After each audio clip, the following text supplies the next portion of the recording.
I think of the life of a miner who must work all his day underground, where his lamplight is all that will shine there, and it's dark and it's damp all around.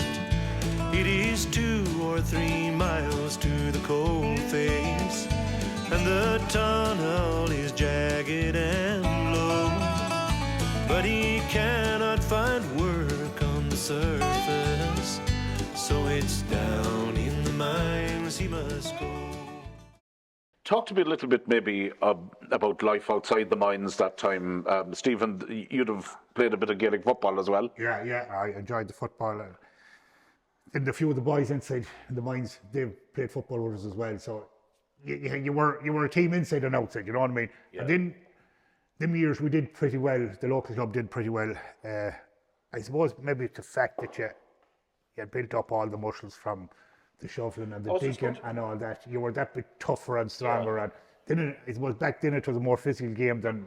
I was going to say that to you. You probably had strength and conditioning built up from working in the mines. And did that make the local team, say St. Ronan's in your case, did that make them a more tougher, physical, hardier team in Roscommon than some of the sides? Yeah, some of them other teams probably thought we were dirty. Yeah. But I don't think we were anything dirtier than it's just that we were more physical and we were able to take more abuse and things like that, and give a little bit more abuse. And but then you meet them to this day, we'll say 35 years later, some of the players too, and you have a great time with them, you know what I mean? And you'll probably have. And you were successful as well. There was an intermediate championship in '86, 4 years before the mines closed. Yes, we had. I think we had 2 intermediate, hasn't we? Yeah. And a junior. And then we had maybe a league or 2 and things like that. But it was all good. And then after the game, which probably not like most of the clubs in the county, you went for refreshments. A little drop here and there, and went every. I remember us coming. We lost a final in Roscommon one year. I don't know what year it was, but we lost Johnny and went back to the Royal in Roscommon, and Larry O'Gara was there, and sort of the heads were a bit down, but we're drinking away, and he got silence, and he said, "Lads, I have just one thing to say." He said, "I know you lost today, but he said, if you keep up this drinking," he said, "lads, you'll win nothing." Yeah.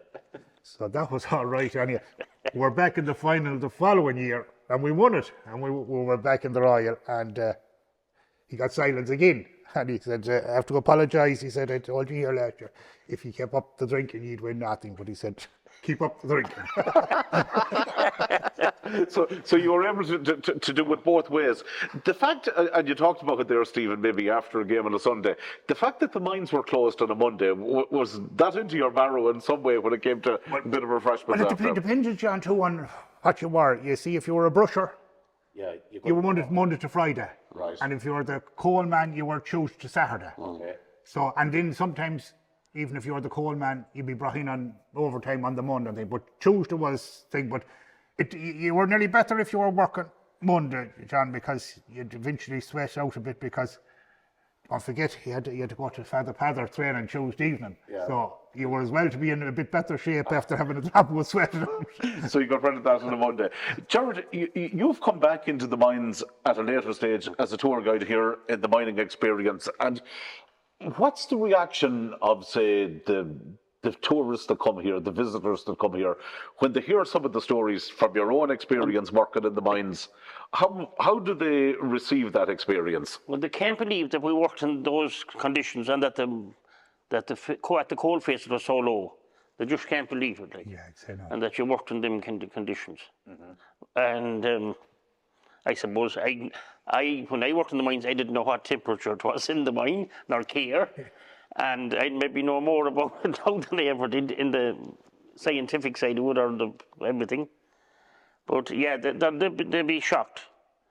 I think somebody said to me one day there was only one other place that saw like it in some part of Africa. But yeah, but everyone was in the same boat, and no one was in, that was it. I suppose in them times, like what you said, everything was physical. You got up in the morning, you went up the hill and brought down the cows and milked them before you went to work or school. and you wheeled it out in a barrow with an iron wheel on it. There wasn't even a pump wheel on it. Yeah. So you went back and you got ready and you got on the bicycle and went to work or whatever, and then eventually, when you got money, you bought a car or whatever, a bike or Like the whatever. 50s, in Morton's 50s. Yeah. Stephen, how do you think for people that are going to be watching these videos for years to come on the miners' way, and they're probably after doing a few kilometres now and maybe feeling the effects, and to think back of the miners that would have walked this route to and from work before cars, before motorbikes, and then think of the physical work that they did. As Gerard mentioned, they could have been out farming before and farming after work. They must be really wondering about the type of physical fitness levels that you guys would have had. I don't know they realise what all miners went through would say in their time. You know, they've worked so hard, and you know, would say, John, you'd say you go in and you do your work. Most miners didn't even consider it because it was a daily thing, like just like you doing your job now and us. That was your job, and that's what you did. So you went in and you picked up your shovel and you shoveled away, and it didn't bother you a bit. And that was your routine. And when you went home, I seen times you went home and you two, you'd have to put in maybe a few ridges of potatoes. I turn the Loy Ridge, turn the ridge every evening maybe. Yeah, you do. Lee Ridge. You wouldn't even think about it. The only thing about it, the next morning when you'd arrive to start again, you'd know the old joints were a bit stiffer from the day before. But But like what you said, if you had a few drinks the night before, you had to sweat it out at 10 or 11 o'clock. you were back to your There was normal no again. bad toxins in your body. Everything was sweated out. Yeah. Was there a bedding in process for maybe young lads coming out of school and were starting? I know they might have maybe started outside the mines first, but say when they came in drawing and they were bringing these hutches of coal away, how difficult were the first few weeks like that? Tough. Real tough. Your biggest problem, I'd say, when you were young, you'd fill and draw it at speed, but the actual lifting, if it came off the road, you'd have to get a bear or get help, you know. They didn't have the physical lift. power to lift. Yeah, that's the And problem. you see, a lot of it wasn't that. Knack. It was a knack. It wasn't that hard to do because you put your foot on the tow bar and you lay it back and you could swing or whatever way you want. If you're good at it, you'd swing it. Yeah, but the young fella coming, but then like what I said earlier, every fella looked after each other. So you looked after the young miner because he Showed up the ropes, literally speaking. Yes, and there was no doubt about it. If he stayed, he'd be good. He'd be good enough, you know. Speaking of the young miners, and you mentioned, Stephen, if they stayed open, you'd love to be in them yet.